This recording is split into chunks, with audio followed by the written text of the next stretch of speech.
Hi everyone, and welcome to another episode of Value Investing Talks, where we discuss finance, business, and value investing. I'm your host Eugene Alexiev, and I bring with me over 10 plus years of experience in running my own businesses. Some of them were sold and some of them I run nowadays. Additionally, I am the founder of numfin.com, a comprehensive stock research tool for public companies. At Numfin, we cover over 60,000 companies listed on 70 plus stock exchanges worldwide. Our platform provides information in 25 languages, offering insights into finance, management, company ratios, and other essential facts. You can find the link to our website in the description. It is also important to note that all the information shared on this podcast is intended for educational and entertainment purposes only. We do not provide financial advice. So sit back, relax, and let's dive into the world of investing. Hi everyone, and welcome to another episode of Value Investing Talks. Today our guest is Arti, who is the private investor and also a trader. She's a great person who has experience in this field. Hi, Arti. Hi, Eugene. How was the week? How's the investing market? Because you have kind of different approach from value investing, right? That's true. I guess it is value investing, but really, really cheap value investing. It's been a better week. I think there's been some more liquidity in the small caps. Some things are starting to move. There's been a bit more positivity, I think. I see. Could you please tell a little bit more about yourself to our listeners? So how you came up to this particular style of investing? What's your experience and background?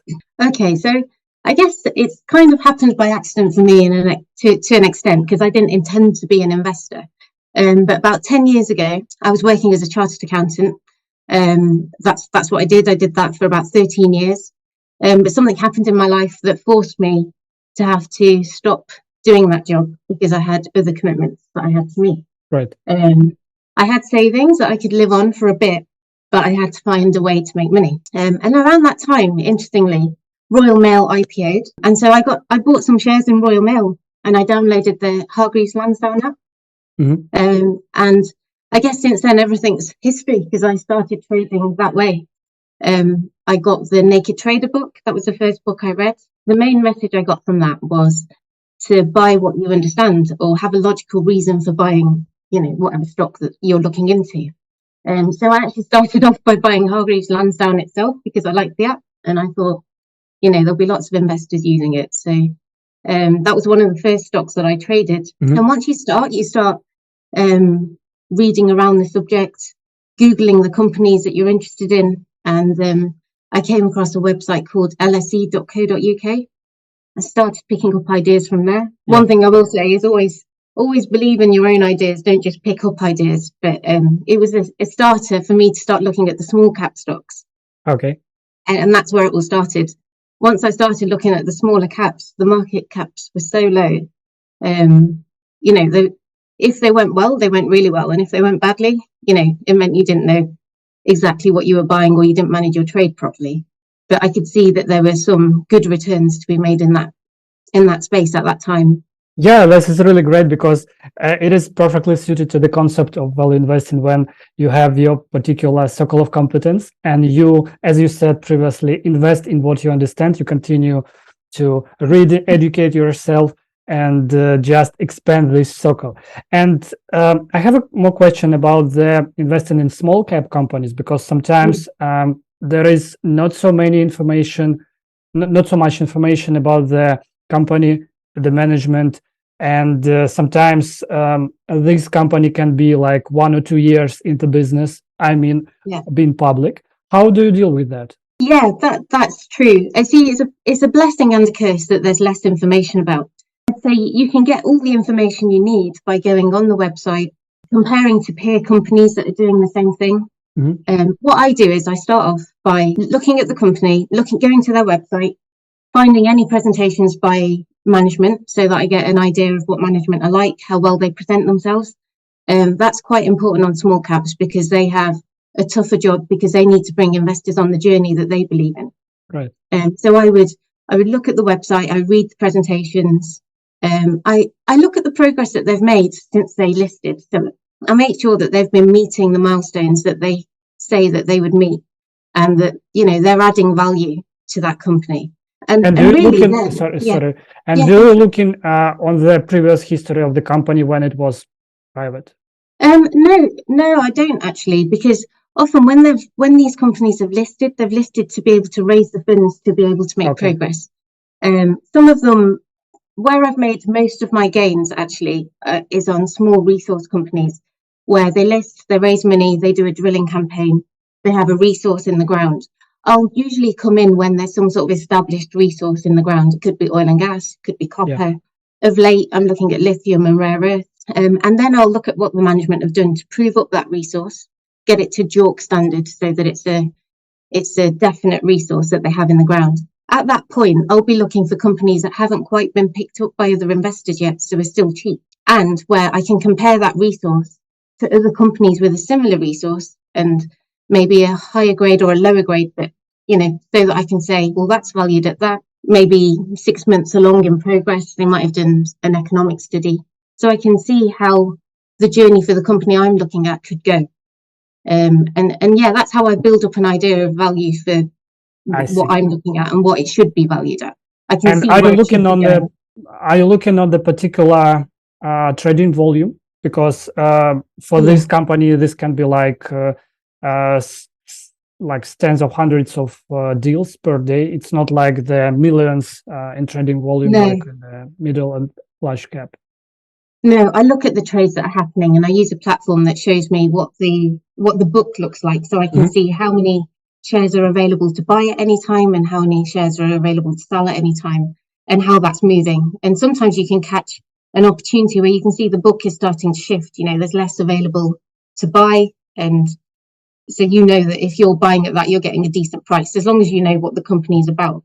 I also look at the chart. I'll be looking at where a good entry is in terms of where's their support on the chart. I'll try and buy, as low as possible so that I've got a good deal. It makes it easier to hold a share if you know it well. You've got a good entry and you've got a buffer between where you bought and where it's at now.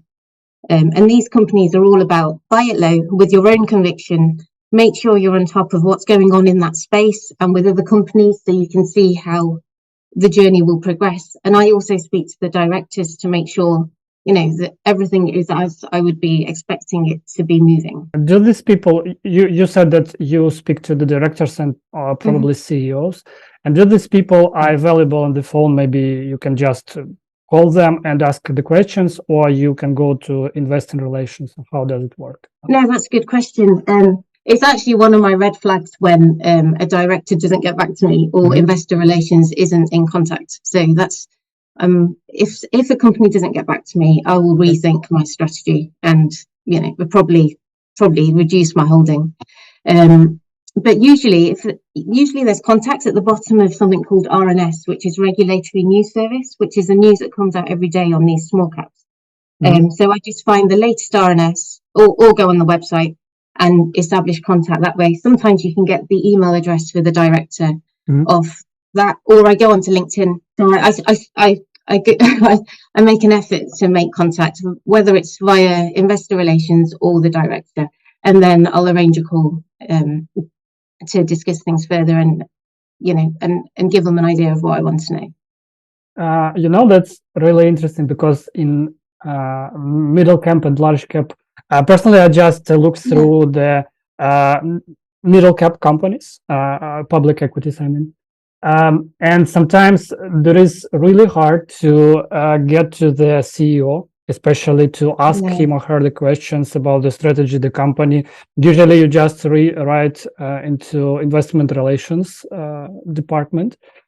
And in this case, as you said, it's a great idea and a great strategy. So you just really understand what's the company, what's going on inside the firm, etc.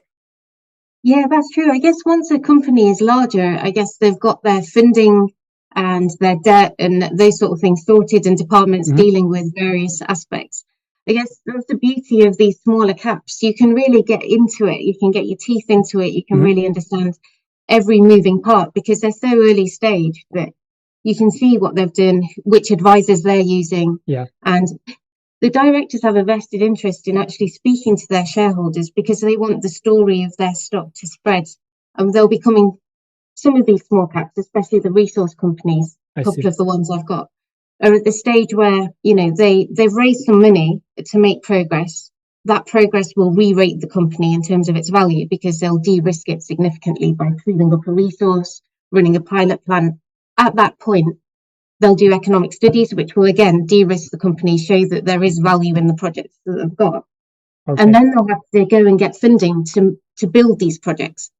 So they need investors to buy into them. They need to be speaking to people and spreading the story. So if they're doing that and they do it well, yeah, that's really great. That's great. And do you speak with the partners of the company, or maybe outside investors, maybe institutional investors as well, or you just go to the top management? I go to the top management. I haven't done that, and I don't know how open they would be to speaking to me. But that is also a good idea. It's good to always just look. I'm always open to making contacts around the company. If the opportunity came up, I would. It's good to get other points of view as well on what you're investing in. It's good to have an open mind. Yeah, that's really interesting, because sometimes in this investigating journalism, you really need to be creative, and it's really part of the game. So when you just approach one person and another, and you combine these dots in order to understand how the company is doing and what will be the perspectives.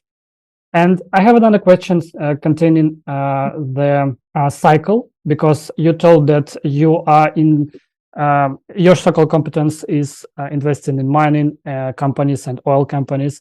And how do you deal with these macro events or cycles when, okay, you have the project, you just analyzed it, you spoke to the CEO, and everything looks great, but are these other maybe macro indicators or economic indicators which really matter here? They really do. And in the small cap space, it's very important to have sentiment, market sentiment on your side. If you're invested in a gas project and gas crashes, as it has recently, you're going to be holding something that's going down, because people will exit, especially if, you know, there's institutional holders in there. They'll need to de-risk probably as part of their rules. So it's very important to be aware of macro events. Conversely, if you're in something where the story is building that there's a real need for a particular resource, as lithium and rare earths is a good example, especially rare earths, it's good to get into something like that, because you know eventually it's going to catch fire and people will be scouring, looking for rare earth stock. So you can catch that momentum. But I say that I invest in resource stocks. I'd say the small markets, small cap markets, have more than just very early stage companies. They also have some very cheaply valued producing companies, cash producing companies that also pay dividends. So I try to have a mix of both. And the opportunities that come up because of macro events can mean that you can catch some really good trades on those. So you have these companies, copper producers, gas producers, iron ore producers on your watch list. You know when they've been dropping because of the general market or macro events. But if they're cash producing and their cost is low to produce, you know that you will be buying an opportunity when it gets to a certain price. So therein lies an opportunity, another value investing opportunity, in that you can pick something up that's bottomed on the chart, that's still making money at the price, and you know that when that market turns, you'll be able to easily make a gain, a capital gain on that as it rises through the, again, momentum and just the fact that there's actual value there and it should be valued higher. So I'm always, that's a really nice trade. That's a really solid trade, because you can look at what they're producing, what their profit is. I apply a price earnings multiple, look at how much cash they're producing, and again compare it to peers and the market cap. Just a minute of your attention, guys. I really wanted to share a little more information about our project Numfin. It is a super easy tool for investors to analyze the company and get valuable insights about your current investments. We cover 30 years of financial data, and you do not need to spend a lot of time gathering the information about the company on tons of websites. Everything is available here on Numfin in one place. The information about the company, the competitors, is the management, what are the financials, news, and much more. Don't waste your time. Go to numphin.com and register today. It is completely free for new users. The link is in the description. Well, that's really interesting. And how does the strategies, I would say, maybe profitable? Because when you invest in the middle cap and large cap, of course, there are like special situation when you can just like Buffett look on the like 20-25% annual return for that. And is it bigger than in such kind of investing? You mean the returns? Yes. They on the producers where they get knocked down because the general market is bad or copper's fallen, you can make 10 to 20% on these small caps if you catch it at a good price. So you should get a decent trade out of that. You just have to know your company, know how to cash it. In a really short period of time, right? Yeah, what I'd say is small caps offers outsized returns compared to the middle caps if you manage to get a good price. I mean, I've had shares that have gone 10 times where I've bought it from, and it's these small caps. If you catch them right, you can make returns that can mean that you can do this for full time, which is what I do. That's cool. Yeah. That's cool. And are you using any special situations? Because probably if you read also about Buffett, he did a strategy in the beginning of his career. So basically, he went on the market and looked for the company which maybe has had some struggles with the management, and the management would be replaced at some time, or maybe there can be some assets which could be sold to the market and receive the gain and eventually the profit. Yeah, absolutely. And I will always be looking for opportunities like that. I mean, they're a bit riskier in that you don't know how it's going to turn out. But you see, so what I do every day is I read the RNS, which is a regulatory news service, and I will scour for things like that. I have brokers that I can speak to as well who'll make me aware of opportunities like that, where a company is raising money because they've decided to, change management, reinvest and change their strategy, to go down a different route. And I'll always be assessing things like this. And if it's cheap enough, I position accordingly, because I'd say those trades are riskier because you really need to know that it's going to work. So you need to see progress, really, before you jump in. But if it's, really, really cheap and they've got a cash runway to see them through their changes, I'll give it a go. Yeah. And if it's in the right space, again, looking at macro, seeing if the area that they're in is interesting, like if it's esports and esports is on the rise, or exactly. So do you know what I mean? It depends on what the company is and the timing of the opportunity. I get it. And how's the investment horizon different in this type of investing? Because when you invest for the long term in the value investing, it's typically like 3, 5, 10 years or even more. Yeah, that's where I say there's a big difference, because with a small cap, with the sort of trades that have made me very good returns, and you really have to find those ones. It could be anything from a few months to a year.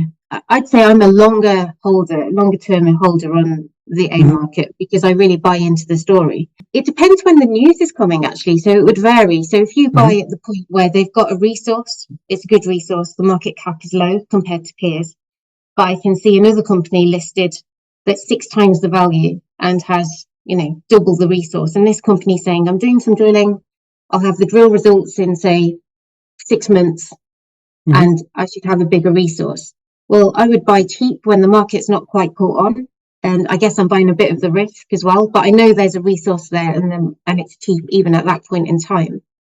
And then I would hold for that resource upgrade, at which point the market will wake up and see, wow, they've got a big resource. It's comparable to this company over here that's valued 6 times as much. That valuation then goes up. So in 6 months, you should make a gain of, it depends what the market's like at the time, but that should result in a big gain quite quickly. But then the way the small caps work is there's always news coming, because these companies are constantly evolving, changing, progressing if they're doing the right thing. So following that, there should be economic updates. So then there'll be a value put on that. Again, re-rate. So within a year, you could have a stock that, could go anywhere from 10, 20% to 50, 100% up, depending on the sector, what the market's like. So yeah, I'd say it depends when the news flow is coming, and that's something that I also keep an eye on with the shares that I'm buying. I wouldn't buy something where there's no news due for 2 years, because it will probably just sit there and it means there's not much progress being made. You want something that's stuff is happening. I see. So basically you need to monitor the news and the information about this company almost every day, right? Or in a short period of time. And an app I use has alerts. So I will get alerts on particular companies that I'm in, but I'll also get all the news anyway. And these companies tend to do a lot of investor relations. They'll do presentations on things like Investor Meet. They'll do interviews with various outlets like Proactive, and you'll see them pop up on your Twitter feeds. You can always be listening to it. And that's how they market the company. That's how people get to know about it. Okay. And basically the market sentiments, like what's been talking about the company in the Twitter or other social networks, is really important also, right? It is very, very important, more and more so these days. And the latest thing is Telegram groups, I noticed, although I'm less in the Telegram groups. But it's, word of mouth, people talking, spreading the story. It's where the volume comes from. It's where the buying comes from. And that ultimately moves the price amongst retail investors. And when you've got a really small cap, it makes a big difference. Note that it also makes a really big difference if something goes wrong and the price drops. So you need to manage your position and always have your own point of view on everything. You can read all the social media, all the bulletin boards you like, but you really need to know what you're holding and where your trigger points are to get out your story changes. You need to know your stock. And I have another question. What are your biggest insights, or maybe last insight, most valuable insight in the investing, or this type of investing? You know what, actually, I've always thought I really want to talk about investing, but 10 years on, I think I've learned so much more and been so humbled by the market that now I can give valuable insights. In that, the first thing I'd say is put your ego to one side, because when you're trading, when you're investing, it is very, very hard to separate your fear or greed from logic. So if you're wrong, you need to be able to admit that you've been wrong on a stock and get out and just accept it, move on, find another. Don't let it affect you. You keep searching. There are opportunities every single day. You just need to be in amongst all the information. Equally, if someone else comes up with an idea, be open to hearing the idea, considering it. But ultimately, I think always have your own conviction and know what you're buying, because that's the way that you'll trade it the best way. So it's really knowing what you're holding, putting ego to one side and being willing to accept when you're wrong. You might spend hours researching something, absolutely love it, and then realize you missed, like a great big convertible loan or something else, a macro event that's looming, like a tax change. You need to accept that all that research and your investment time and maybe even money means that you should get out or reconsider your trade. So my biggest insight is, put ego to one side. Otherwise, the market will do it for you. Yeah, exactly. Because sometimes it's really unpredictable, and all the time, actually, it's unpredictable. It's like always stay flexible. Yeah. So it goes from the fear to greed and vice versa. Oh yeah, absolutely. I have a habit of holding way too long. I love a story, I'll hold it, and I think if what you do with investing is you learn an awful lot about yourself. So once you start seeing the things that you're doing, maybe you hold too long or maybe you refuse to sell, put some rules around that. Everything is in your control. So I'd say if you hold too long, like me, set a market cap where you think it's a fair value so that you exit around then. Have a plan or have trigger points on news events where you will take a little bit of profit. You should always take profit. Similarly, have a trigger point where you will cut your loss or cut the trade if you think that things are turning. So you can always manage your trade. You just need to look at it logically and put the ego to one side. Do you have any pieces of advice, maybe some book recommendations, what to read in order to understand this type of investing better, or yourself better, or maybe general rules of investing? To be honest, I tend to, on Twitter, there are many, many quotes. Trading Composure is someone that I follow on Twitter. He gives some quite good, he covers the psychology side of trading. And he says consistency is key. So if you have consistency in your life, consistency in the way that you're thinking, you will trade better. And I absolutely agree with that. There is a lot of uncertainty in the market, so you need to be able to manage that and be aware of it. The book that I was thinking, what have I read? The Art of Execution was one that I read quite early on. That's quite good. That's about different kinds of investing and how to manage your trades. I enjoyed that. Other than that, I'm open to advice that I see on social media. I'll listen to clips on YouTube, and I just focus on being better myself. I can see how I'm doing, keep a log of it, and I just try to mitigate things that go wrong by putting rules around that. Yeah. Do you have any favorite bloggers or value investors whose video you're watching on YouTube? Have to admit, no, I do work. One of the things I do is I do tend to focus initially on my thoughts. I prefer to avoid noise around my shares. So I tend to focus on the shares more than finding bloggers, or I might get an idea from a blogger, or Twitter, probably where I get inspiration from more than anywhere. Twitter, lse.co.uk, I'll read, what's coming up on the highest traded or the biggest fallers. I'll read what people are saying. But I think because in the early days, I did listen and read a lot because I didn't know the space as well. Whilst you can make gains with a bit of luck, I also lost money off the back of that, and then decided really that I wanted to ignore the noise and do it my way. Yeah.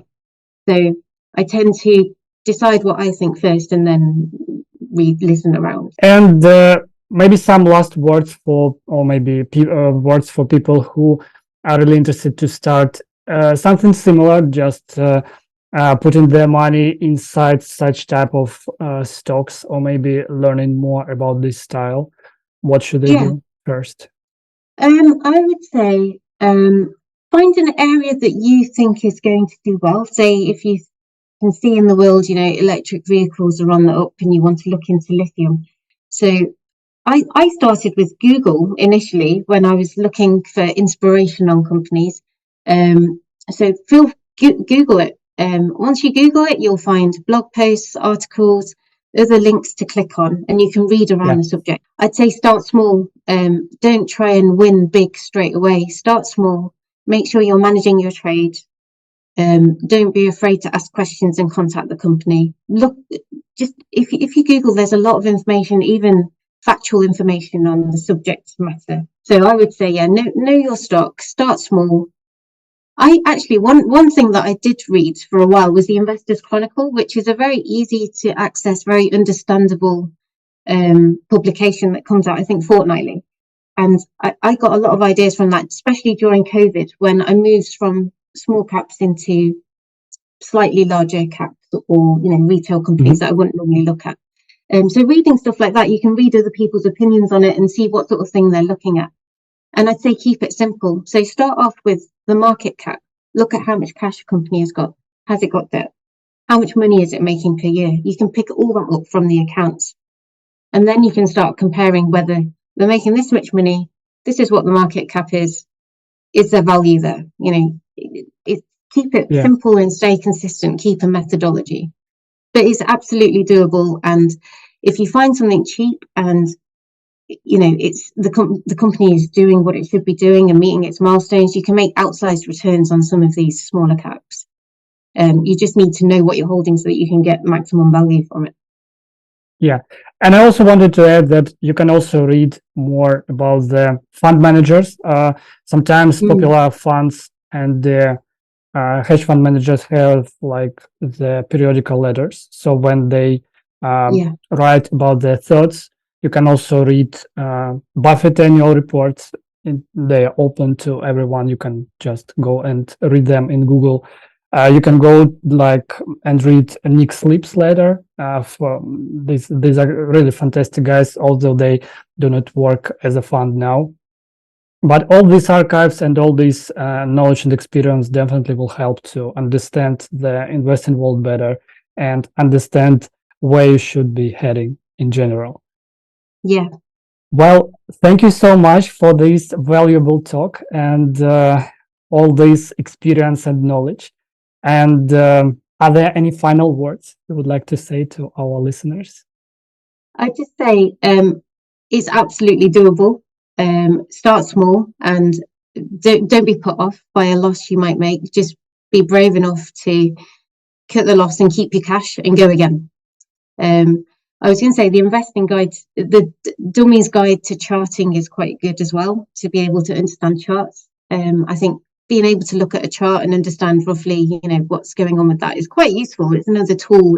It's good to have lots of tools. So just be open to learning, read around, know your stock, and keep it simple. Okay. So thank you so much. And thank you for all our listeners who are continue to listen us, and we will see you next time. Bye. Thank you. Bye. Bye. That's all for today, guys. I hope you really enjoyed the episode and found it useful. Don't forget to subscribe for more. Check out nothing.com and see you next time.